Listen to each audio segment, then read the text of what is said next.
Se cumplen ya 8 años desde la desaparición de los 43 normalistas de Ayotzinapa. Ya lo decíamos, va a ser un día intenso con varias movilizaciones, tanto en Guerrero, en Morelia, y bueno, esta máxima movilización que se va a registrar en la Ciudad de México a las 4 de la tarde. Sin embargo, ¿qué diferencia hay entre los avances, y lo entrecomillo, entre los avances que presenta la administración federal con la administración pasada? ¿Verdaderamente algo está cambiando? ¿Se rechazó? ¿Se terminó por romper a pedazos ya esta verdad histórica? ¿Con qué verdades a medias nos estamos quedando entonces? Ese es el tema que pongo sobre la mesa y saludo con gusto a nuestro director editorial Raúl Frías Lucio y a Víctor Hugo Hernández. Señores, ¿cómo ven? Hola Magda, ¿cómo estás? Gusto en saludarte. Buenas tardes, Víctor. Raúl, te saludo. Un día complicado, sin duda. Claro. Sí, este es un día difícil y al poner el tema sobre la mesa hoy, la pregunta que yo me hago primero, antes de todo, ¿ya se hizo justicia?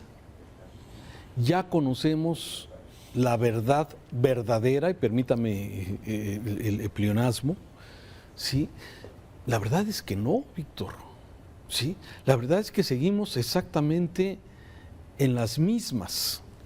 Y ahora lo que estamos viendo, lo que ha venido sucediendo, Víctor, es pues que otra vez se trata de satanizar al mensajero cuando en el tema sigue exactamente lo mismo.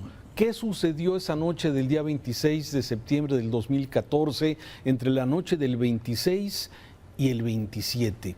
¿Cuál fue la verdad? Es terrible, seguramente leíste el artículo de Penilei Ramírez el fin de semana, y es cruel, sin duda.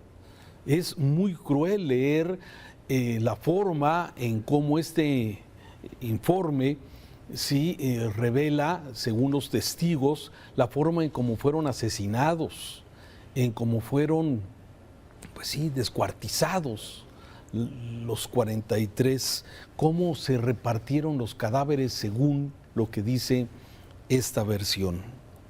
Pero sigo sin entender, desde luego, que este informe, el pasado y el de Alejandro Encinas, que fue dado a conocer el pasado 18 de agosto, sí, pues no tiene una confirmación de datos, y eso me parece que sigue entrando en mucho de la especulación, donde se le da mucho valor a las declaraciones de los criminales, muchos de ellos hoy testigos protegidos, y que a ciencia cierta hoy los padres de familia de estos 43 jóvenes normalistas asesinados esa noche del 26 de septiembre no saben todavía exactamente qué pasó con sus hijos. Y eso me parece, Víctor, que seguimos exactamente igual que el sexenio pasado, a pesar de que aquí se ofreció que iba a haber la verdad.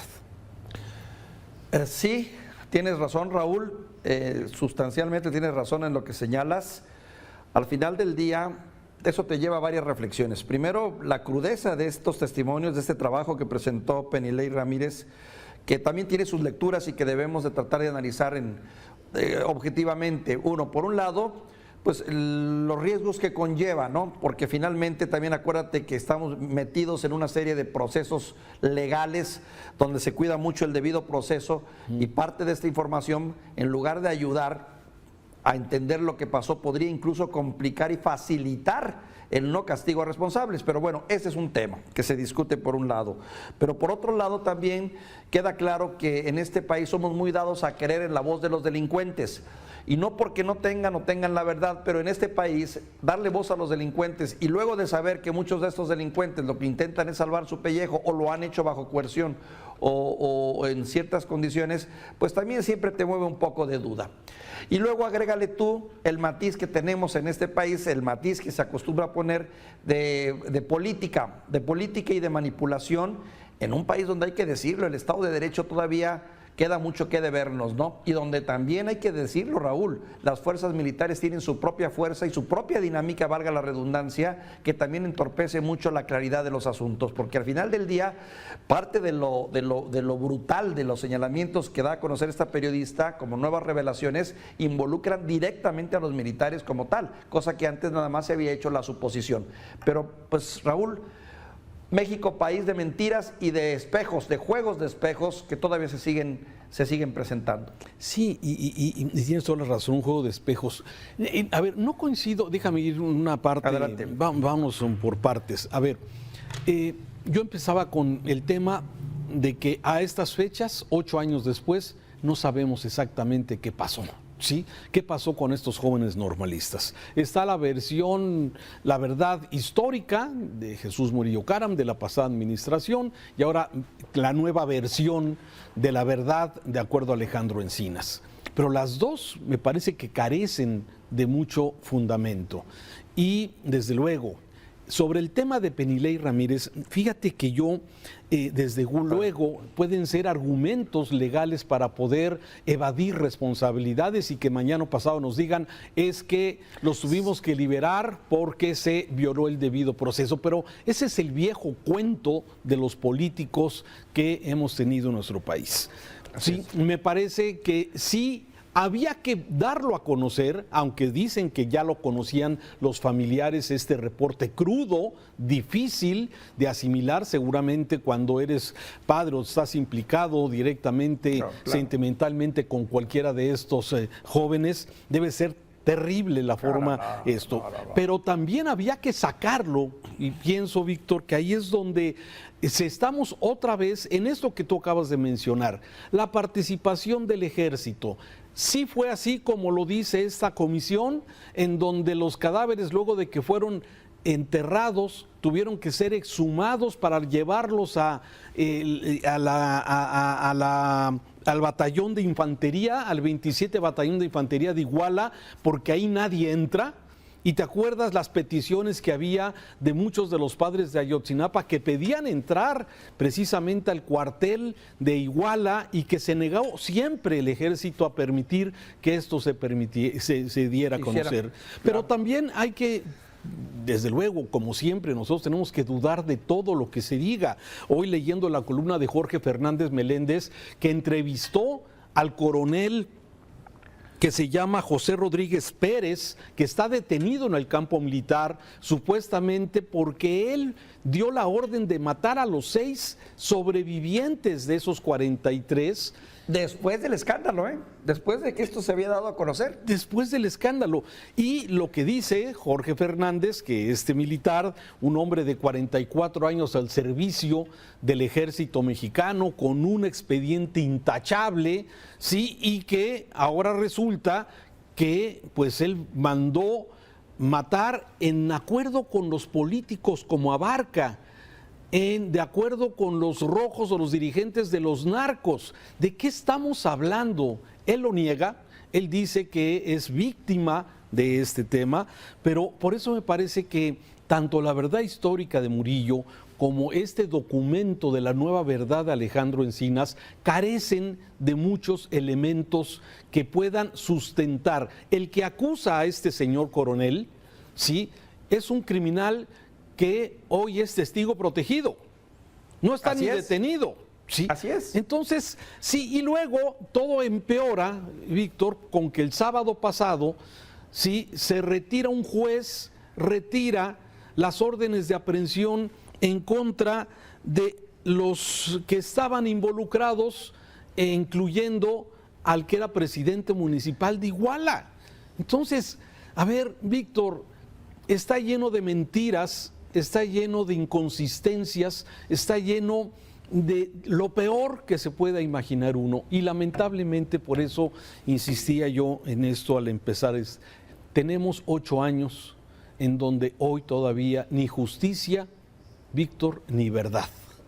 No justicia, no verdad, Raúl. Sin embargo, habría que hacer puntualizar algunos aspectos. Uno, no creo que vayamos a saber qué fue lo que realmente pasó esas noches aciagas, en esos tiempos, en esos momentos, porque evidentemente, bueno, no estuvimos ahí y todo nos remite a versiones, a información generada mucho tiempo después y a declaraciones y manipuleo de datos de gente a veces no muy confiable, pero por lo menos tenemos una idea clara de cómo fue esta terrible masacre y este hecho que pone en evidencia el México bárbaro en el que todavía nos desenvolvemos y donde sí hay verdades que quedan claras. Uno, el contubernio entre autoridades y delincuentes, que es algo que ya sabemos que existe en este país. Totalmente. Dos, la capacidad del Estado para mentir y para tratar de manipular datos que son fundamentales. Y por otro lado también la incapacidad que tenemos como Estado, como con nuestras instituciones, para poder hacer investigaciones serias, formales y científicas, porque coincido contigo, todo lo que ahora se señala viene de nueva cuenta, declaraciones de terceros, declaraciones de culpables, que pues también el culpable por algo dirá las cosas, y suposiciones y conclusiones que no están soportadas en dato duro. A mí me llamó la atención la entrevista del militar, del coronel, donde dice: soy víctima de una infamia y voy a demostrar que soy víctima de todo un manipuleo. Caray, sinceramente, digo, lo escuchas, lo lees y dices tú, bueno, finalmente es un militar y es un militar de carrera y con una trayectoria hasta donde yo sé limpia, pero bueno, te queda la duda siempre, ¿no? ¿A quién le vas a dar crédito? ¿Al delincuente que hace la acusación?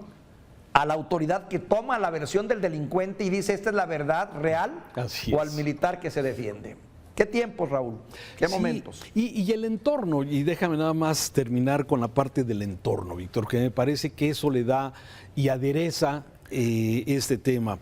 La iniciativa de prolongar las actividades del ejército, de las Fuerzas Armadas, sí, en materia de seguridad civil, en medio de esto, cuando, de acuerdo a esta nueva versión, el ejército fue un activo participante junto con los narcos, los rojos, junto con las autoridades y los funcionarios corruptos de Iguala, si todos ellos actuando en forma concertada en contra de estos jóvenes de Ayotzinapa. Entonces, me parece que de alguna forma, a ver, sin meter las manos y sin desde luego poder asegurar, como tú bien lo dices, porque no estuvimos en este lugar, pero me parece que en medio de todo esto y de esa colusión entre funcionarios, militares, narcos, autoridades civiles, sí estamos en este marco ambiente en el que, bueno, se pide que los miembros del ejército, el pueblo bueno, dice este gobierno, se prolongue su presencia en actividades de seguridad hasta el 2028. ¿Qué tiempos, como tú bien dices? Me parece que hay tantas cosas que no sabemos, hay tantas cosas que nos reiteran que seguimos en un gran nivel de impunidad y que el Estado de Derecho está cada día más lejos en nuestro querido país. Raúl, y un comentario en relación a esto que comentas de lo que el propio presidente ha puesto en la mesa y que quiere hacer, que es un consenso o un sondeo o una encuesta, en fin, una consulta, que dice que no sería necesariamente una consulta porque estaría violando, etcétera. A lo que voy es de que finalmente te lleva a otra reflexión. ¿Se equivocan los pueblos? ¿Son capaces de equivocarse en sus decisiones? Yo creo que sí, aunque se dice que el pueblo siempre tiene la razón y tiene la verdad, yo pienso que en el fondo hay sociedades que nos equivocamos al tomar decisiones y creo que este es un punto muy delicado, porque una cosa es que tengas simpatía por el ejército, por todo lo que hay y no conozcas otra alternativa en materia de seguridad y otra que sea lo correcto que los militares se queden al mando de la seguridad. Por eso la ley prohíbe las consultas públicas sobre el tema de seguridad y sobre el tema de los impuestos. Precisamente por eso, porque ¿quién va a querer pagar impuestos? Pues lógicamente, claro. por eso no hay consultas y por eso en el tema de seguridad tampoco hay consultas, pero el presidente dándole la vuelta a la ley, bueno, aunque le cambie de nombre, va a ser una consulta. Gracias. ¿Qué tiempos, mi querido Raúl? Te mando un saludo, buenas tardes. Igual, buenas tardes, Raúl.